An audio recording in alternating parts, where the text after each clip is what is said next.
event, the situation that is happening, and Istanbul will be under a tremendous amount of pressure to react, because already prior to this information coming out, the Turks had already taken to the street.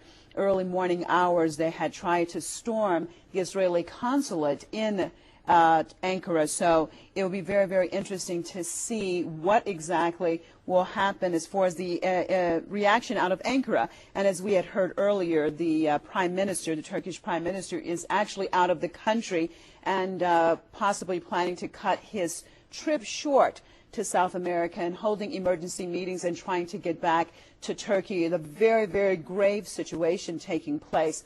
And of course, this situation, as Home had said, we're having reactions now from throughout the world, from the Europeans now, with Sweden reacting. And of course, at least 5 European MPs were on board the flotilla. I think what is very interesting, Homa, for me, that amongst the 700, there were people from all walks of life, all types of people, peace activists, journalists, Nobel laureate, a Holocaust survivor. We're talking Christians, Jews, Muslims, and socialists. Exactly, yes, Mazi, that's exactly what's adding to the international concern over this attack, which has come as a great shock to the international community, especially the people in Gaza waiting for the convoy to arrive. Nobody was expecting an attack on this scale to turn bloody, even the Israeli military now confirming that at least more than 10 people have been killed, and Palestinians saying that more than 20 have been killed. You're referring there to the protest in Istanbul. A lot of fears there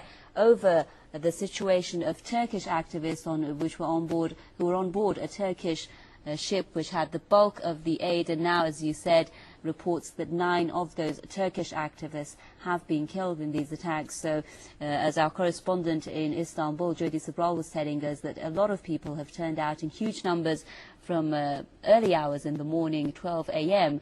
outside the Israeli consulate in Istanbul. They actually tried to storm the consulate in protest at this attack by Israeli forces. Very shocking for those who know and are familiar with these Gaza aid convoys. Of course, it's not the first time, and nobody was expecting such an attack on them. A lot of condemnations coming. Turkey has already summoned the Israeli envoy and has already said that this measure is going to lead to irreparable consequences in bilateral ties between Ankara and Tel Aviv. The ties, of course, as you know, were already strained enough, but this is going to cause, according to what we're hearing from political analysts that have been speaking to us here on Press TV, it is going to lead to a lot of tension in the region, and also a lot of international tension and international pressure on Israel over this recent attack.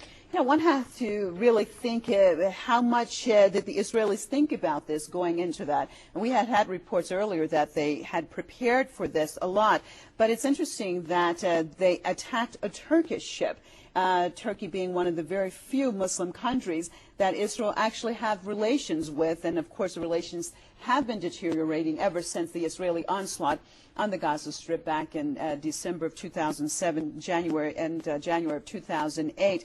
Now, we are seeing some type of reaction coming out of Israel, with the Israeli Trade and Industry Minister now expressing regret, saying that the images are not pleasant, and that he voices regret at all the fatalities. This is what he said during an interview with the